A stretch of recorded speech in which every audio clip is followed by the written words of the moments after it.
Historia de Mariquita, de Guadalupe Dueñas.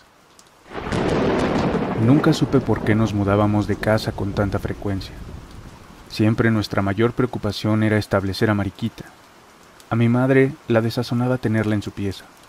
Ponerla en el comedor tampoco convenía. Dejarla en el sótano suponía molestar los sentimientos de mi padre. Y exhibirla en la sala era imposible. Las visitas nos habrían enloquecido a preguntas. Así que, invariablemente, después de pensarlo demasiado, la instalaban en nuestra habitación. Digo nuestra, porque era de todas. Con Mariquita allí dormíamos 7. Mi papá siempre fue un hombre práctico. Había viajado mucho y conocía los camarotes. En ellos se inspiró para idear aquel sistema de literas que economizaba espacio y facilitaba que cada una durmiera en su cama. Como explico, lo importante era descubrir el lugar de Mariquita. En ocasiones quedaba debajo de una cama, otras en un rincón estratégico, pero la mayoría de las veces la localizábamos arriba del ropero. Esta situación solo nos interesaba a las 2 mayores. Las demás, aún pequeñas, no se preocupaban. Para mí, disfrutar de su compañía me pareció muy divertido, pero para mi hermana Carmelita, vivió bajo el terror de esta existencia. Nunca entró sola a la pieza, y estoy segura de que fue Mariquita quien la sostuvo tan amarilla, pues, aunque solamente la vio una ocasión, asegura que la perseguía por toda la casa. Mariquita nació primero, fue nuestra hermana mayor. Yo la conocí cuando llevaba 10 años en el agua, y me dio mucho trabajo averiguar su historia. Su pasado es corto y muy triste. Llegó una mañana con el pulso trémulo y antes de tiempo. Como nadie la esperaba, la cuna estaba fría y hubo que calentarla con botellas calientes. Trajeron mantas y cuidaron que la pieza estuviera bien cerrada. Isabel, la que iba a ser su madrina en el bautizo, la vio como una almendra descolorida sobre el tul de sus almohadas. La sintió tan desvalida en aquel cañón de vidrios que solo por ternura se la escondió en los brazos. Le pronosticó rizos rubios y ojos más azules que la flor de helitropo, pero la niña era tan sensible y delicada que empezó a morir. Dicen que mi padre la bautizó rápidamente y que estuvo horas enteras frente a su cunita, sin aceptar su muerte. Nadie pudo convencerlo de que debía enterrarla.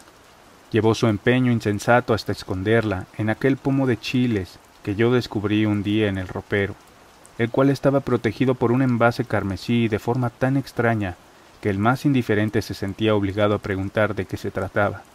Recuerdo que por lo menos una vez al año papá reponía el líquido del pomo con una nueva sustancia de su química exclusiva. Imagino sería aguardiente con sosa cáustica. Este trabajo lo efectuaba emocionado y quizá con el pensamiento de lo bien que estaríamos sus otras hijas en silenciosos frascos de cristal, fuera de tantos peligros como auguraba que encontraríamos en el mundo. Claro está que el secreto lo guardábamos en familia. Fueron muy raras las personas que llegaron a descubrirlo, y ninguna de estas perduró en nuestra amistad. Al principio se llenaban de estupor, luego se movían llenas de recelo. Por último, desertaban haciendo comentarios poco agradables acerca de nuestras costumbres. La exclusión fue total cuando una de mis tías contó que mi papá tenía guardado, en un estuche de seda, el ombligo de una de sus hijas. Era cierto, ahora yo lo conservo. Es pequeño como un caballito de mar, y no lo tiro porque a lo mejor me pertenece. Pasó el tiempo, crecimos todas. Mi padre ya no estaba entre nosotras, pero seguíamos cambiándonos de casa, y empezó a agravarse el problema de la situación de Mariquita. Alquilamos un señorial caserón en ruinas. Las grietas anunciaban la demolición. Para tapar las bocas que hacían gestos en los cuartos, distribuimos pinturas y cuadros sin interesarnos las conveniencias estéticas. Cuando la rajadura era larga como un túnel, la cubríamos con algún gobelino en donde las garzas, que daban en punto de cruz añil, hubieran podido excursionar por el hondo agujero. Si la grieta era como una cueva, le sobreponíamos un plato fino, un listón o dibujos de flores. Hubo problemas con el socavón inferior de la sala. No decidíamos si cubrirlo con un jarrón Ming o decorarlo como oportuno nicho, o plantarle un pirograbado japonés. Un mustio corredor que se metía en los cuartos encuadraba la fuente de nuestro palacio. Con justo delirio de grandeza, dimos una mano de polvo mármol al desahuciado cemento de la pila, que no quedó ni de pórfido ni de jaspe, sino de ruina altisonante barro. En la parte de atrás, donde otros hubieran puesto gallinas, hicimos un jardín a la americana, con su pasto, pérgola verde y gran variedad de enredaderas, rosales y cuanto nos permitiera desfogar nuestro complejo residencial. La casa se veía muy alegre, pero, así y todo, había duendes. En los excepcionales minutos de silencio, ocurrían derrumbes innecesarios, sorprendentes bailoteos de candiles y paredes, o inocentes quebraderos de trastos y cristales. Las primeras veces, revisábamos minuciosamente los cuartos, después nos fuimos acostumbrando, y cuando se repetían estos dislates, no hacíamos caso.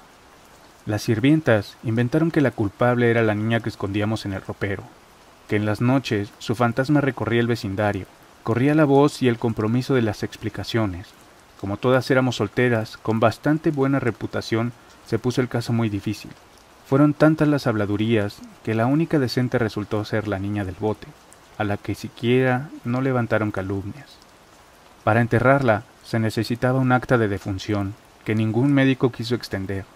Mientras tanto, la criatura, que llevaba 3 años sin cambio de agua, se había sentado en el fondo del frasco definitivamente aburrida. El líquido amarillento le enturbiaba el paisaje. Decidimos enterrarla en el jardín. Señalamos su tumba con una aureola de mastuerzos y una pequeña cruz, como si se tratara de un canario. Ahora hemos vuelto a mudarnos, y no puedo olvidar el prado que encarcela su cuerpecito. Me preocupa saber si existe alguien que cuide el verde limbo donde habita, y si en las tardes todavía la arrullan las palomas. Cuando contemplo el extrañable estuche que la guardó 20 años, se me nubla el corazón de nostalgia, como el de aquellos que conservan una jaula vacía. Se me agolpan las tristezas que viví frente a su sueño. Reconstruyo mi soledad y descubro que esta niña ligó mi infancia a su muda compañía. Historia de Mariquita, de Guadalupe Dueñas. En voz de Chris Doyle. Buenas noches.